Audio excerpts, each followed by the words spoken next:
할렐루야. 하나님 은혜가 저와 여러분에게 함께 하시기 바랍니다.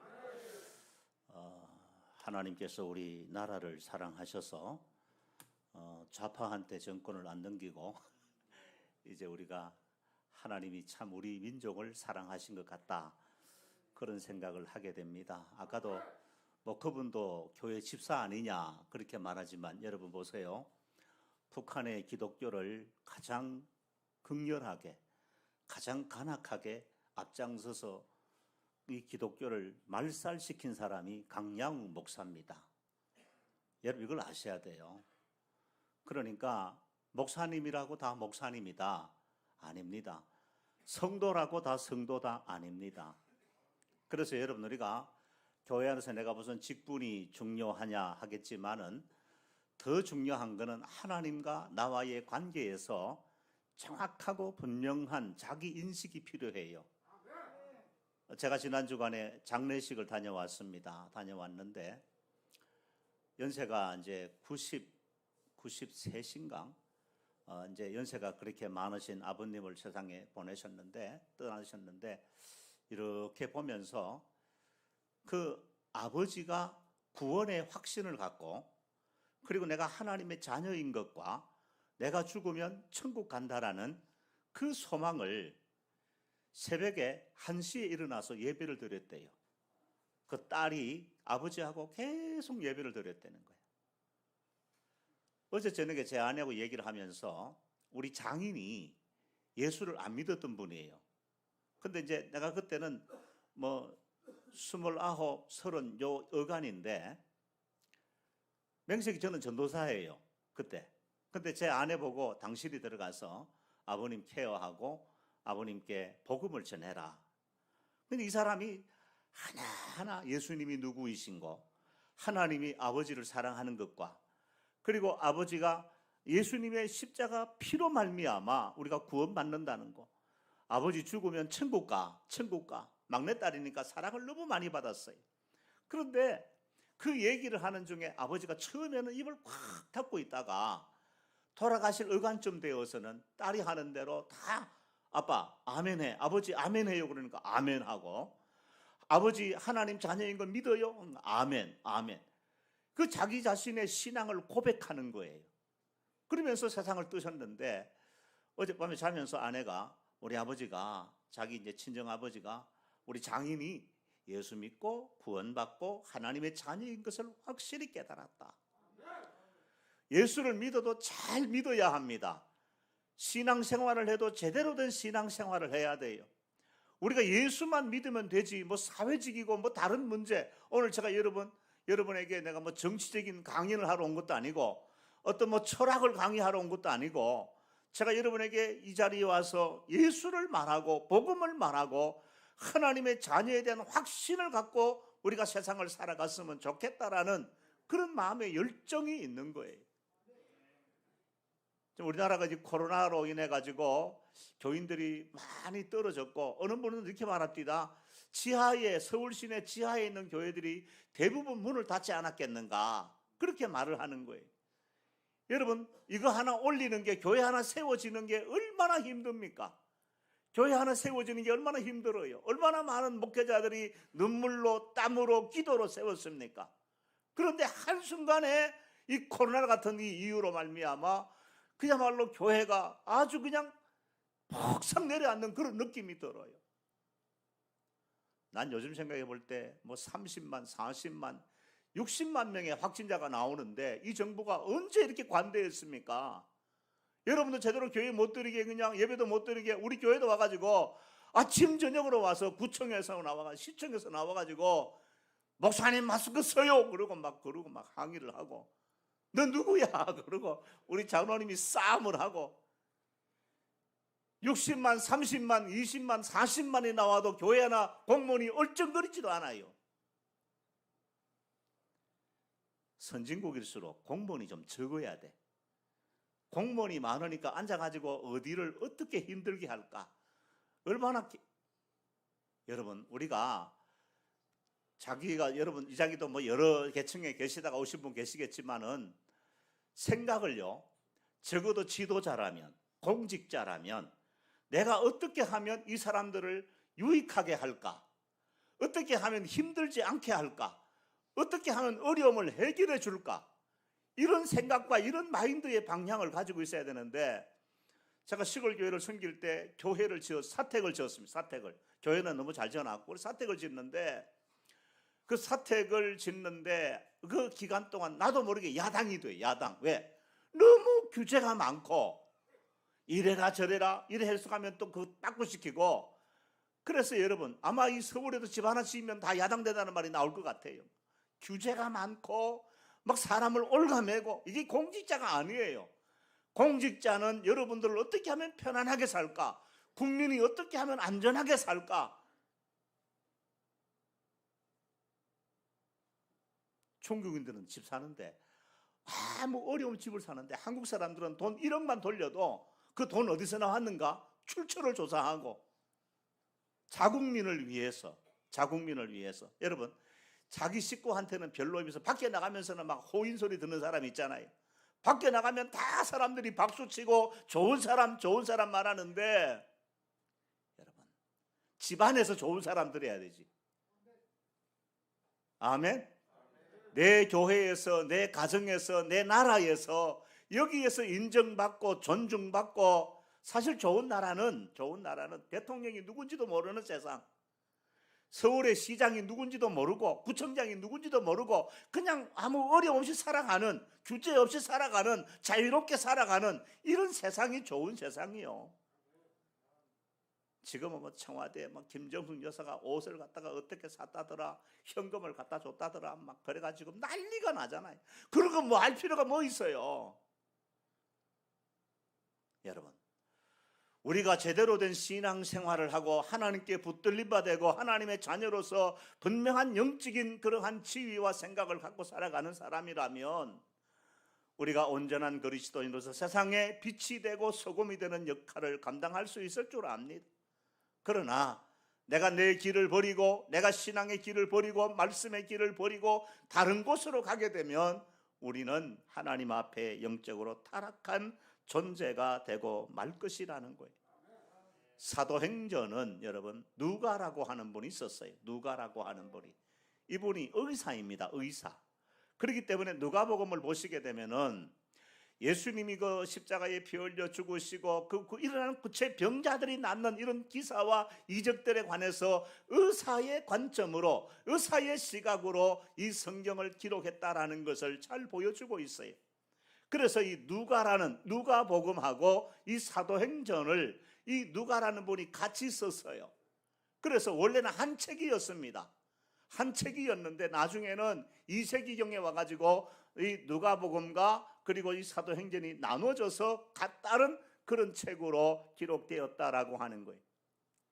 왜냐하면 이 서신을 받는 사람이 데오빌로 각하라고 하는 사람에게 이 책을 헌정하는 내용이 나오거든요. 그러니까 누가복음도 데오빌로에게 썼고 사도행전에도 데오빌로라는 이 각하에게 이 글을, 이 성경을 썼다라고 그 수신자가 나타나고 있는 거예요.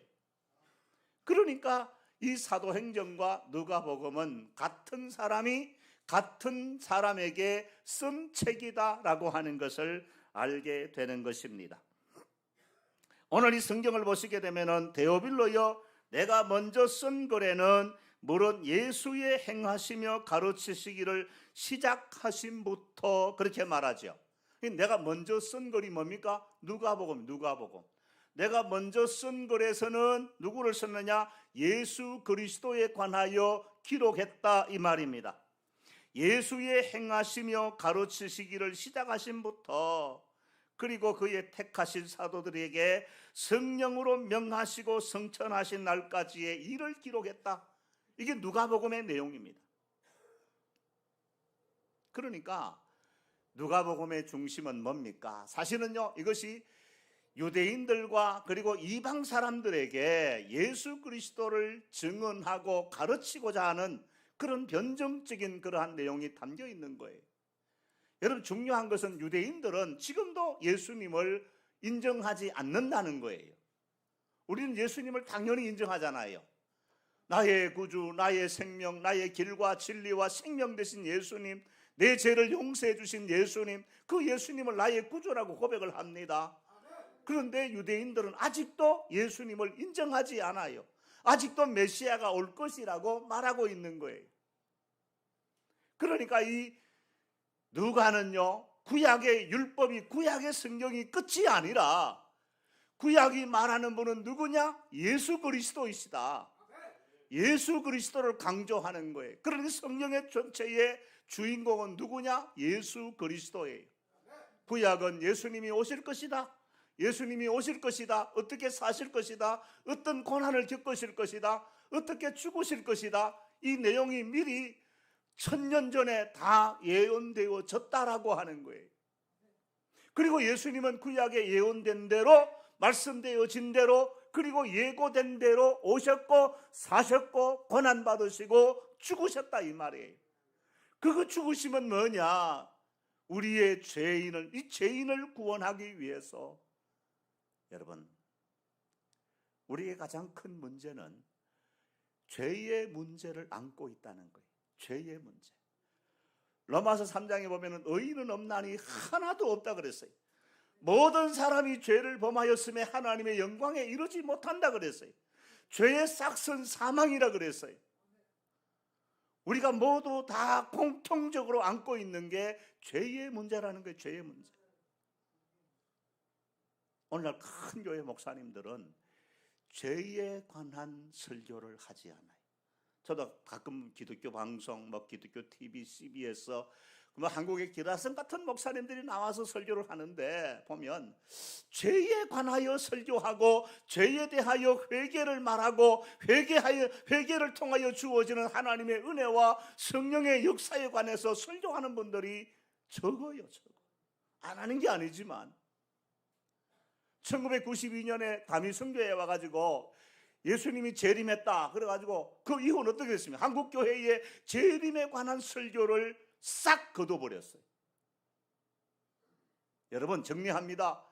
지금도 죄를 말해야 하고, 지금도 내 속에 있는 죄를 고백해야 하고, 지금도 내 이 죄를 하나님께 아뢰고 용서함 받고 이 죄를 갖고 십자가 예수님 앞에 나아가는 것이 구원의 통로라고 하는 사실을 우리가 알게 되는 거예요.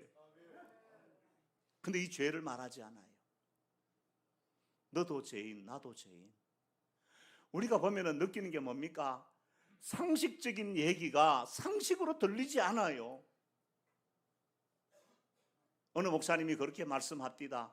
사랑의 교회하고는 사랑이 없고, 믿음의 교회하고는 믿음이 없고, 소망교회하고는 소망이 없대라는 거야. 이건 어떤 면에서 우리를 비꼬고 우리를 비난하고 우리에게 빈정거리는 말로 들릴 수 있겠지만은 어떤 면에서 나 자신을 돌아볼 그러한 말이 되는 거예요. 내가 정말 사랑 말하는데 내 마음에 사랑이 있는가? 내가 정말 믿음 하는데 내 속에 믿음이 있는가? 내가 성령의 은혜를 사모하는데 이 성령의 역사가 내 속에서 지금도 역사하고 지금도 이 성령의 역사가 나를 끌고 있는가? 이걸 날마다 너희가 믿음에 있는가? 너희 자신을 날마다 시험하고 확정해보라 그랬잖아요. 근데 우리는 자꾸만요, 이게 너무 나이브해지고 자꾸 식어져가고 자꾸 건조해가고 자꾸만 우리가 하나님과의 관계, 주님과의 관계가 멀어져 가고 있다는 사실 앞에 안타까움을 금할 수가 없는 거예요. 누가는요, 담대하게 용감하게 구약과 신약을 연결시키고 있습니다. 유대인과 예수님의 만날 접촉점을 소개하고 있어요. 구약으로 끝나는 게 아니라 구약 다음에 예수 그리스도의 세계가 시작되고 있다는 사실을 말하고 있는 거예요. 구약만으로는 온전하지가 않아요. 율법으로만도 온전하지 않단 말이에요. 구약의 완성자는 예수 그리스도, 율법의 완성자도 예수 그리스도, 죄의 문제에 대하여 해결하실 분도 예수 그리스도라고 하는 사실을 정확하게 말하고 있는 거예요.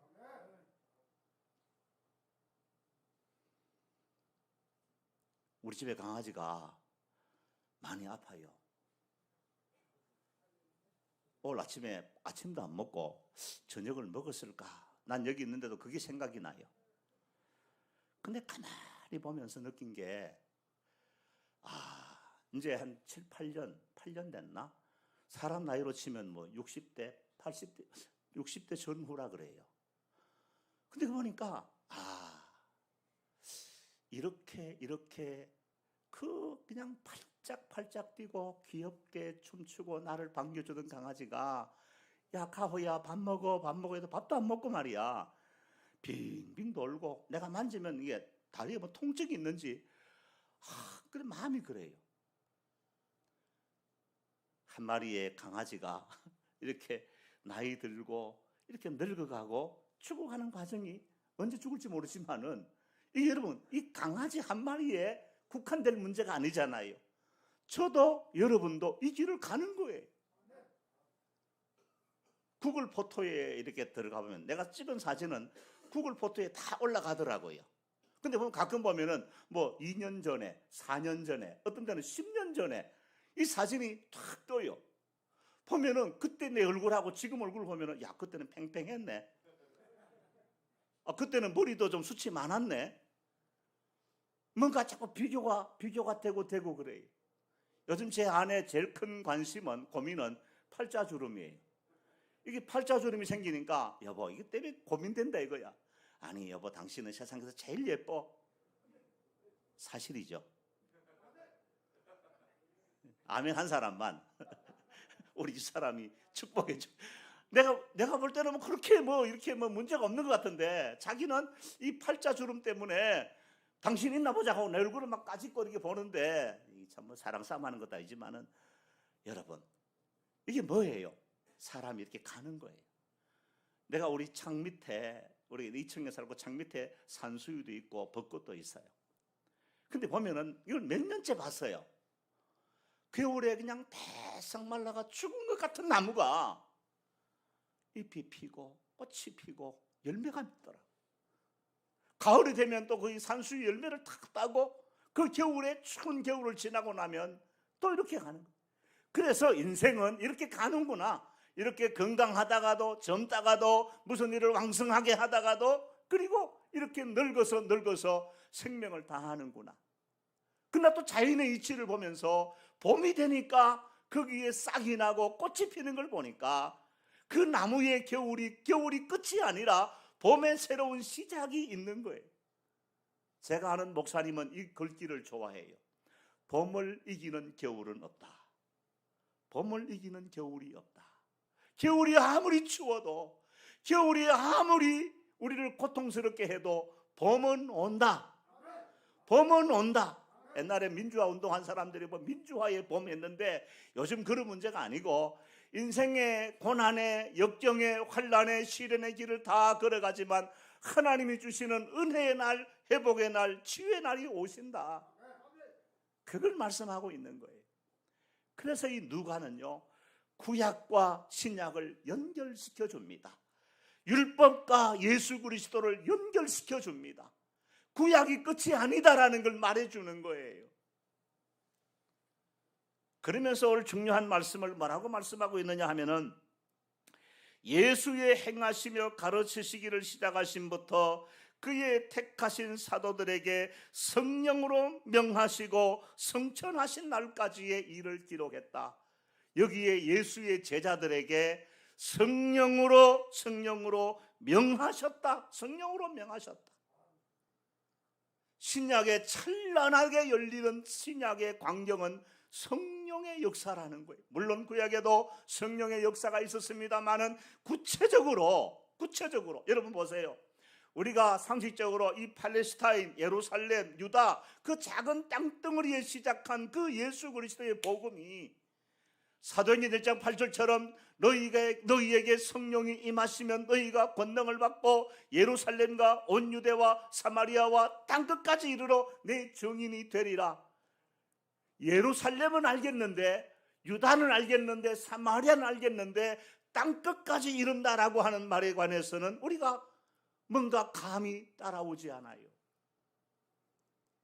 팔레스타인에서 시작한 이 복음이, 예루살렘에 시작한 이 복음의 역사가 유대를 넘어서 사마리아를 건너서, 그리고 이 지중해를 건너가지고 로마에까지 가서 복음을 증거하는 거예요.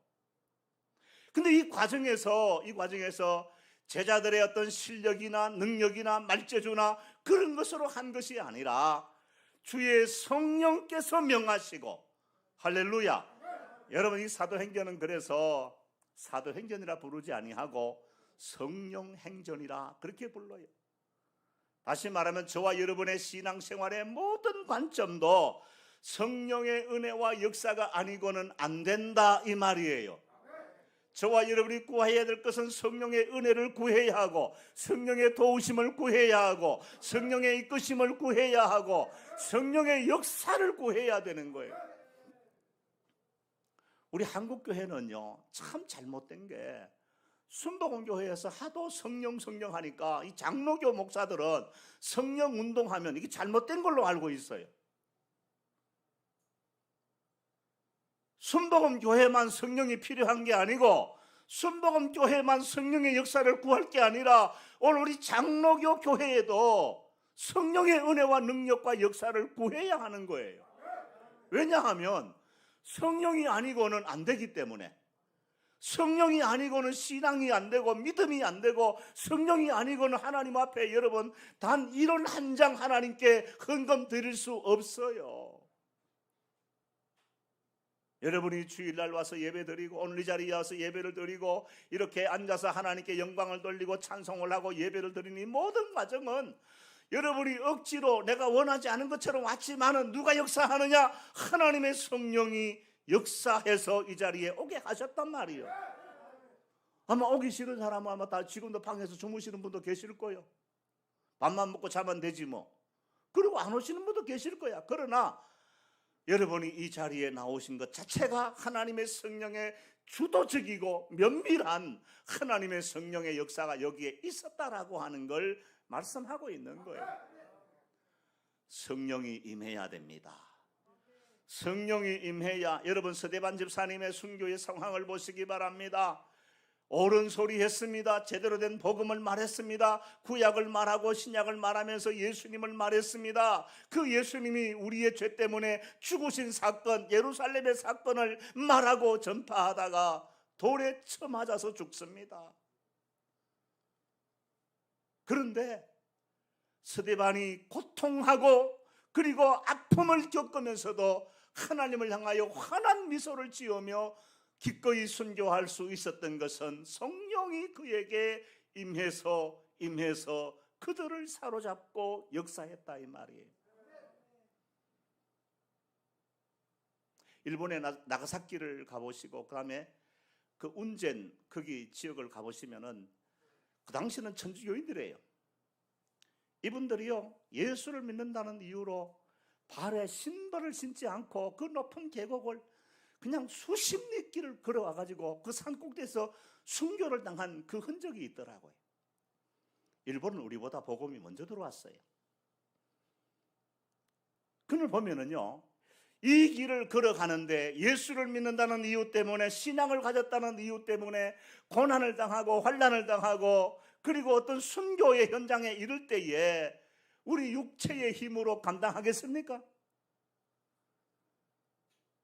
아마 저에게도 손톱을 뽑아 제끼고 혀를 잘라버리고 눈알을 뽑아버리고 머리카락을 밀고 가전 수모와 고난을 당한다고 할 때에 내가 그때까지 내가 신앙을 지키고 예수 그리스도를 나의 구주라고 고백하며 떳떳이 내가 죽음을 감당할 수 있을까?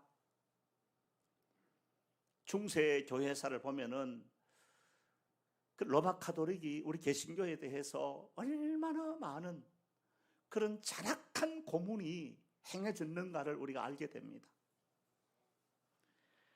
나는 여러분 이러한 과정을 보면서 참 우리가 이렇게 신앙생활하는 것도, 하나님 앞에 찬송하는 것도, 기도하는 것도, 우리가 하나님 앞에 나와서 예배드리는 모든 행위가 하나님의 성령의 역사가 아니고는 불가능한 얘기다. 여러분 우리가 좀 부족해도 모자라도 언제나 하나님의 성령의 은혜와 능력을 구하시기 바랍니다. 그리해야 저와 여러분이 능력 있는 신앙생활을 할 수가 있어요. 제가 페이스북에다가 윤석열 대통령 당선됐다고 글을 하나 올렸더니만은 저 전라도 광주에 있는 우리 동기 목사님이 나보다 나이가 많으세요. 여 목사 기도 많이 했네 이러더라고. 그런데 형 나 기도 많이 했어. 기도 많이 했어. 적어도 우리나라가 자유 대한민국이 되어서, 여러분 제가 아까도 말씀을 드렸지만 이게 간섭한다고 되는 게 아니에요. 규제한다고 되는 게 아니에요. 60만이 나와도 손 놓고 있는 이 정부가, 여러분 인수할 때마다 막 열받쳐가지고 막 난 뒤집질 것 같아. 100명 200명 나올 때는 온 국민을 쥐잡듯이 잡아놔놓고 말이야. 처음부터 그러지를 말든지 존중해주고 인정해주고. 나는 그래서 우리 한국교회 대형교회 목사님들 문제가 많다고 생각해요. 우리는 그냥 예배 드려도 별 문제가 없는데 아마 그분들도 이렇게 제재를 가할 때 교회 눈치를 안 받겠어요? 근데 의외로 알았습니다고 엎드리니까 아이 까짓 것만 하자 이래가 전국교회를 다 단속하고 제재하고. 여러분 일제시대 때 아까 목사님도 말씀을 나눴습니다만은 신사참배할 그 당시에 일제시대에 여러분 목사는 교인을 고발하고 그리고 교인은 목사를 고발해요. 예배 전에 저 한국 시민 의식을 안 하고 신사참배 안 하고 예배 드린다고. 요한계시록을 인용하지 못하게 하는데 요한계시록 인용했다고 다 적어가지고 고발하고. 누가 했느냐? 교회 안에 있는 사람들끼리 한 거예요. 목사와 교인이 똑같이 그 짓을 했단 말이에요. 근데 그분들은 지금 이런 흔적도 없지만은 그 세력과 당당히 싸웠던 주기철 목사님, 우리 한국교회가 주기철 목사님 모릅니까? 그분의 신앙과 그분의 목회와 그분의 순교와 그분의 걸었던 길을 누가 모릅니까? 불의한 정권과 교회를 핍박하는 정권에 관하여 가감없이 도전하고 복음을 지키고 말씀을 지키고 교회를 지키고 못을 박아놓은 그 모판 위를 걸어가면서 찬송을 부르며 갈 수 있는 그 용기와 그 믿음의 능력은 어디서 나왔느냐? 하나님의 성령이, 할렐루야, 하나님의 성령이 그렇게 하셨다라고 하는 거예요. 사랑하는 여러분, 우리가 정말 중요한 것은 하나님의 성령을 의지하고 성령을 붙드시고 성령의 역사를 간구해야 됩니다. 구약과 신약의 연결이 성령의 역사란 말이에요. 복음이 증거되는 것, 저 로마에까지 가서 복음을 증거하는데 예루살렘, 유대, 사마리아 그리고 땅끝까지 이르러, 그 당시에 땅끝은 어디입니까? 로마요. 로마가 그 당시 세계 최고의 국가고 세계 최고의 나라였기 때문에 로마에 가서 복음을 전하면 복음이 그것이 땅끝이 되는 거예요. 로마에까지 가서 복음이 전달되는 것은 하나님의 성령이 그리 몰고 가는. 여러분 이 사도 바울이 로마의 복음을 증거하러 가는 과정을 보시기 바랍니다. 좋은 차를 타고 간 게 아니에요. 좋은 음식을 먹으며 간 게 아니에요. 배를 타고 가다가 광풍 유라굴라를 만나가지고 다 죽게 되고 그런 과정을 겪으면서 죄수의 몸으로 죄수 아닌 죄수의 몸이 되어져서 그분이 로마에까지 갔다라는 거예요. 제가 로마에 갔을 때 사도 바울 그 순교의 교회, 그 기념교회를 제가 가봤어요. 돌이 이렇게 있는데 거기다가 목을 두고 칼을 잘랐는데 목이 떨어지면서 굴렀는데 그 머리가 멈춘 곳에서 물이 쏟아졌대요. 자꾸 이제 이렇게 신비한 걸로 어떻게 자꾸 전선 그렇게 만드는 것 같은데 어찌 됐건 간에 그 돌을 보면서 제가 돌을 만지면서 사도 바울이 여기다가 목을 얹어놓고 칼이 날아올 때 그 느끼는 느낌이 어떠했을까? 그를 그렇게 붙들고 지탱해주고 그의 신앙을 지킬 수 있도록 역사해 주신 이가 누구일까? 하나님의 성령이 돌 위에 목을 걸쳐놓고 칼이 내려와서 자기의 목을 자르는 순간에도 하나님의 성령이 그에게 역사하고 붙들고 이끌어갔다라는 것. 어떤 면에서 오늘 우리가 예수 믿는 좋은 시대를 살고 있습니다. 좋은 시절을 살고 있습니다. 근데 지금도 전 지구촌에서 여러분 한 시간에 수천 수만이 예수를 믿는다는 이유 때문에 순교를 당하고 있는 것이 지구촌의 사실이고 현실입니다. 주의 성령이 우리에게 임해야 됩니다. 성령의 능력과 성령의 은혜가 없이는 우리 신앙이 유지가 안 돼요. 그래서 저와 여러분, 오늘 제가 이 말씀을 통해서 이 누가복음을 기록하고 거기에서 말하는 중요한 요점은 주의 성령이 제자들에게 명하사 이 복음을 저 예루살렘과 사마리아와 그리고 유대와 예루살렘, 유대, 사마리아 땅끝까지 이르러 복음을 증거할 수 있는 동력이 되도록 하셨다.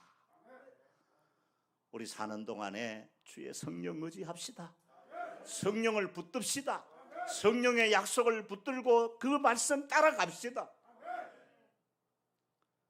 이제 여러분, 하나님 은혜 주시면 여러분에게도 시설도 좋아지고 예배도 잘 드릴 수 있는 환경도, 저는 이제 뭔가 이게 한 식구가 된 느낌이요. 제가 가끔 이래 오지만은 나도 가나안 교회의 식구 된 느낌이요.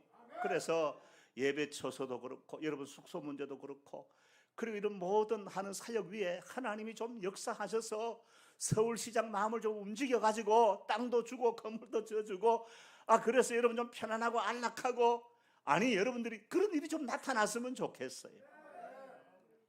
뜻이 있는 곳에 길이 있잖아요. 매일 모여 기도하고 예배하는데 하나님이 길 열어주지 않겠습니까?